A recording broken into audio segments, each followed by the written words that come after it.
Opening a Shopify store in South Africa is pretty easy thing to do. Today, I'm going to teach you how you guys can successfully use Shopify in South Africa. So as you guys can see, I'm at the website shopify.com. Now here you simply have to click on this start free trial.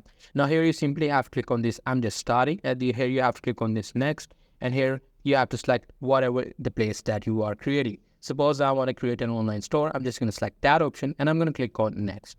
Now here, as you guys can see, they want me to select a plan. So I can select a plan, whichever I like, or I can simply click on this, I'll decide later. So I'm just going to click on I'll decide later and I'm going to click on this next. Now here you have to select your country of what you want to create. After that, you simply have to click on this next. Now here, as you guys can see, it wants you to log in. So for that, you simply have to, either sign up with Google. So I'm just going to sign up with Google. After signing up, you will be redirected to this page. Now here you simply have to click on this create store.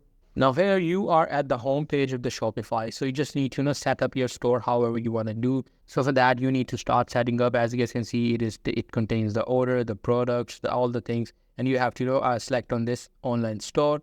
And here you will be able to select the theme. After selecting the theme, you will be able to create your website and publish it. So that's pretty much it. That's how you guys can set up a website in Shopify. Hope you guys find this video helpful.